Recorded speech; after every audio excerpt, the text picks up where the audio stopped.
I'm really not sure what that sound is, friends. Welcome to another adventure with fantastic first grade frogs. And today we're talking about the thing that was making that sound, I think. It's not reptiles. It's not amphibians. It's not fish. It's not mammals. It's birds. Yes, birds. And so we're going to start with this book called Beautiful Birds by Justin McCory Martin. Wow, that's quite a bird, isn't it? Beautiful Birds by Justin McCory Martin. There's this lovely puffin on the first page, on the title page. The table of contents has some great birds in it and some chapters, Meet the Birds, Bird Skills, and Amazing Birds. But we're just going to start right at the beginning and read the whole thing. Chapter 1, Meet the Birds. Look, what is that soaring through the bright blue sky? It is a beautiful bird. And we know about this bird, that's a bald eagle, one of the symbols of our country, right? How can you tell if something is a bird? Birds are the only animals that have feathers. All birds have 2 wings, 2 legs, and a beak. Now, in the information box right here, it says birds are warm-blooded. Another word for that is endothermic. A bird's body temperature stays the same no matter how warm or cold it is outside. So just like us, they can keep warm any time of the year. A reptile can't do that, an amphibian can't do that, a fish can't do that, but a bird can. And in the picture here, they are showing the different parts of the bird. They show the legs and the wings, the feathers, and the beak. Most birds can fly, but not all of them. Penguins are flightless.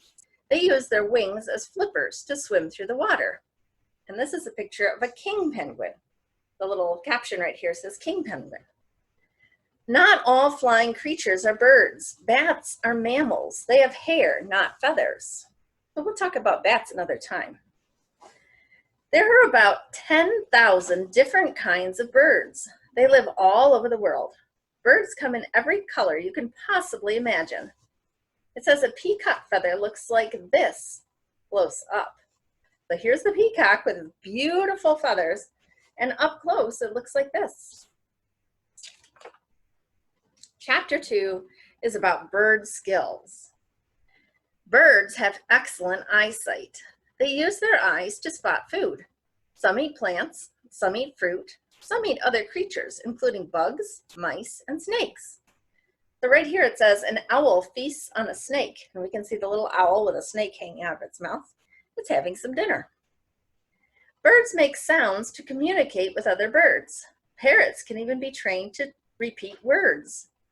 So this is a warbler, it's saying tweet, a duck saying quack, a toucan saying squawk, and a parrot. In the wild, they wouldn't say hello, but if you train it, it could say hello. Some birds migrate. They travel long distances every year. They fly to cool places for the summer and warm places for the winter.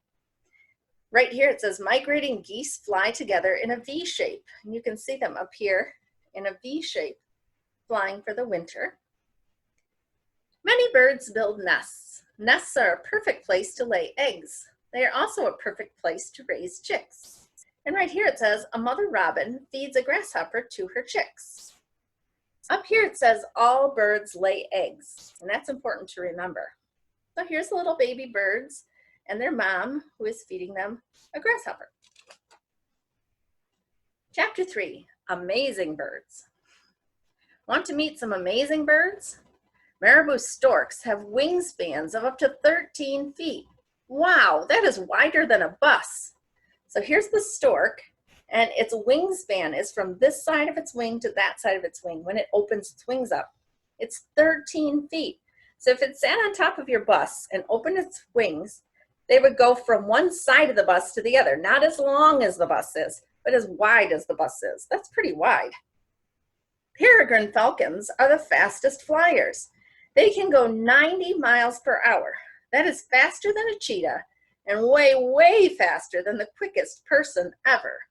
So here's a speed chart. It says a person can go about 25 miles per hour. A cheetah, 70 miles per hour. A peregrine falcon, 90 miles per hour. That is really fast. Ostriches are the biggest birds. They can grow to be 9 feet tall. An ostrich would tower over even the tallest basketball player in the world. It says ostriches lay the largest eggs of any bird. So here's an ostrich egg and here's a hen's egg. Oh my goodness. The smallest birds are hummingbirds. Sometimes these tiny wonders fly into yards to sip nectar from flowers. There are so many beautiful birds to see, you only have to look around. It says some hummingbirds are just 2.5 inches long. These special birds can hover in the air. It means they can kind of stay in one place. Their wings are flapping and they stay in one place so that they can suck the nectar out of the flower. Isn't that cool? So many interesting birds in the world. Now we're going to read about a bird that's a little bit closer to home. So this book is called Egg to Robin by Melvin and Gilda Berger. We have robins in our yards. You probably see them hopping around your yard quite often. So we're going to read about this bird that is a Michigan bird, actually Michigan's state bird. A mother robin makes a nest, and you can see in the picture she's got some grass and things in her beak, and she's going to make a nest with that. She lays eggs in the nest. The mother or father sits on the eggs. Now, you can probably tell these eggs aren't the same color as a chicken's egg. They're blue. Different birds lay different colored eggs. The mother and father keep the eggs warm so they will hatch. So there's the picture of the mother or father sitting on the nest. A little robin grows inside each egg, and you can see this one's starting to peck its way out of the egg. The baby robin pecks out of the shell and says the eggs hatch in about 2 weeks. So you can see this one is starting to peck out of its shell, and these are pretty much out. Don't they look weird? They really don't have any feathers at this point. They're so small, and they don't really have much feathers. Hello, baby robin. Oh my, just a little bit of fuzz, no feathers at all. And they're a little bit fuzzy, and that's all. And you can see it's opening its beak very, very wide. And when it does that, its mom or dad will bring it some food. The baby robins grow feathers. It says in time, the feathers will be smooth and neat. But in the beginning, it kind of looks a little bit weird. But they start to grow feathers on themselves. Baby robins eat worms. The baby robins eat berries. So here you can see the parent feeding all those little babies some food. And there's their little mouths open. Here they are again. And the parent is feeding the babies. It says the babies open their beaks when a parent comes to the nest. So they can hear mom or dad coming, and they open their beak way big so mom or dad knows exactly where to put the food. The baby robin learns to fly. The baby robin flies away. It says baby robins leave the nest after about 2 weeks. So that's how a robin goes from a little tiny egg to a grown-up robin, just like the ones we have hopping around in our yards. So I thought I'd share with you some of the kinds of birds that we might have around here in my bird feeder or in our yards. And so I've got some pictures of birds. This first one I have for you is called a blue jay, and it makes a sound like this.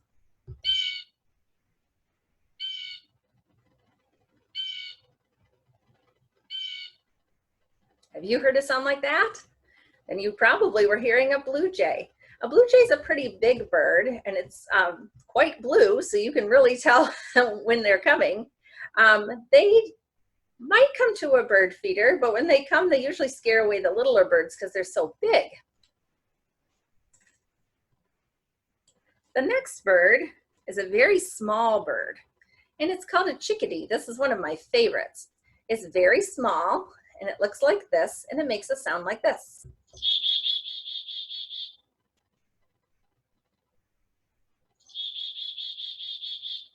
Can you see why it's called a chickadee? Because that's the sound it makes. Chickadee-dee-dee-dee-dee-dee. Yeah, they're a very small bird, much smaller than a blue jay. They do have some blues and grays on them and that little black cap on their head, and they make that interesting sound. So here's that robin that we were talking about earlier, and it makes a sound like this.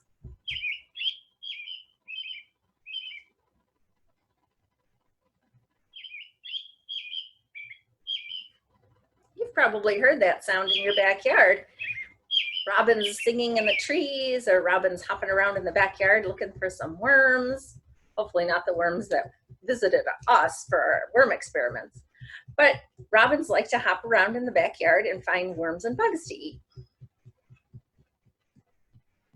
Now the next bird is very colorful. The boy robin would be a very bright red. I'm sorry, the boy cardinal would be a very bright red. The girls are a little bit less red. They're kind of a little more brown. And that's so that they blend in when they're sitting on their nest so that nobody sees them and nobody finds their nest and hurts their babies. So this is a male cardinal, and a cardinal sounds like this.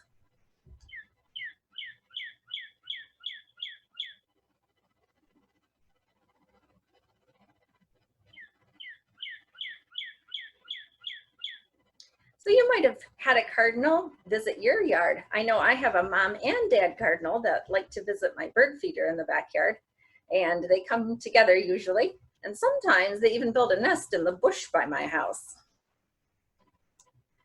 The next bird we usually don't have in backyards, although sometimes they'll visit backyards, but we found this bird when we visited the park at Lake St. Clair Metro Park. This was the bird that was building its nest in all those cattails down by the marsh. And it's a red-winged blackbird, and it sounds like this.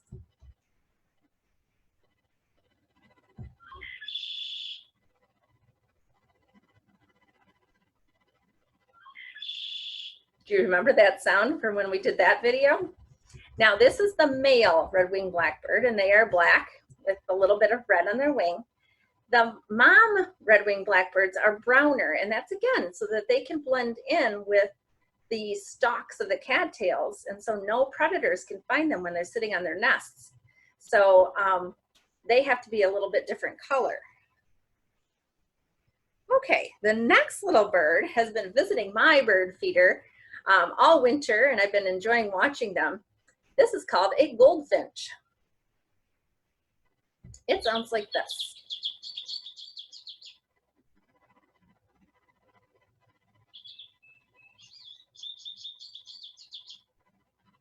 It's a very small bird, and it has a nice little tweet, doesn't it? In the wintertime, the boy and girl goldfinches look kind of the same, but when it's getting towards spring, the boys start getting yellower and yellower, and it's kind of funny to watch because they'll get splotches of yellow on them, and then they get yellower and yellower as the spring goes on. And so I've been watching them at the bird feeder. And so now they're pretty yellow. The boys are really yellow, but again, the moms have to be a little bit less yellow because they don't want to advertise to predators, hey, here's my nest, come eat my babies. So they have to be a little bit darker color. But this is a very small bird, and they're fun to have around. Finally, we have a little sparrow, and a sparrow sounds like this.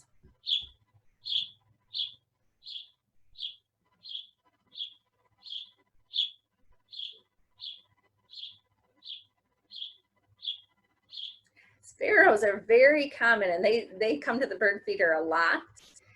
They're little brown birds, and the boys and girls look very similar to each other. And they just love to come to the bird feeder. They're about the size of the chickadees, so nobody scares each other off too much. And so they all sit around eating together, and they're a very nice little bird to have around. Sometimes they even make nests around houses, so you might see one around your house.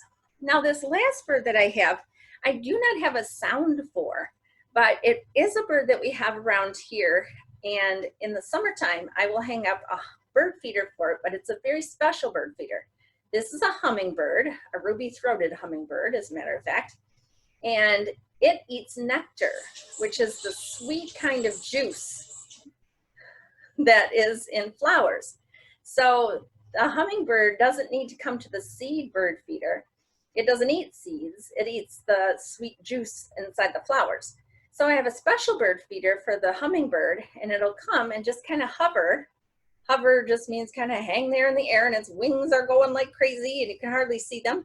And it'll dip its little beak into the juice and get some out, sip, sip, sip, sip, sip, sip, and then it flies away. They're very fast and they're very fun to watch.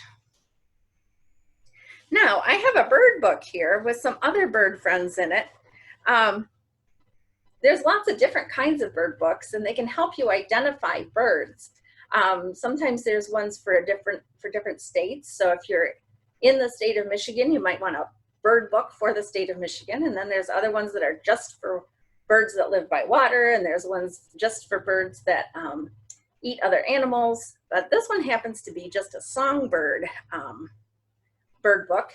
And there's some nice little birds in here that also come to my bird feeder. This one is called a nuthatch. And a nuthatch is kind of interesting because they like to walk down trees head first. They are able to do that without falling off the tree. So I sometimes see them at the bird feeder going down my bird feeder head first. It's really kind of cool. Another one that I've had at my bird feeder quite a bit lately is a downy woodpecker. Now, usually in the summertime, the downy woodpecker is up in the tree getting bugs out of the tree, but in the wintertime, there isn't quite as many bugs around. And so it comes down and visits my bird feeder and eats some seeds. And finally, this is another one that is quite common around here, and it's called a purple finch. And this one's another one that's been a lot in my bird feeder. It's a very small bird, again, just like a chickadee. And they like to come to the bird feeder, and sometimes they'll even make nests around houses. And it's a kind of a fun bird to have around too. So finally, I'd like to share with you just a few things that I've found out in the yard from birds. Now, we have to be really careful when we find things from birds because, again, birds are wild animals, and we shouldn't ever touch a wild animal. They're wild animals, and we should leave them alone. And if we ever touch like a feather or something like that outside, we need to always wash our hands because we want to make sure that we don't get any germs or anything on our hands. But these are some feathers that I found around the house. Not sure what kind of bird that came from, but you can see how it has this straight part down at the bottom, and it goes all the way through the feather. And then there's this fluffy part that sticks off. This part is very, very soft, and this part is a little bit stiffer and holds the feather's shape. When you find a feather like that, you can find often very downy feathers that are fluffy like this, and other feathers that hold their shape like this up at the top. Sometimes we even find a really big feather like this one. This feather, there isn't very much in the way of downy feather on this one. This one is definitely holding its shape. And here you can see the quill part really, really well, and it goes all the way up through the feather. And then this is the part that comes off of it, but it's not very downy, is it? It's holding its shape. We can't go fluff, fluff to this part. So that's a flight feather, and it helps the bird fly.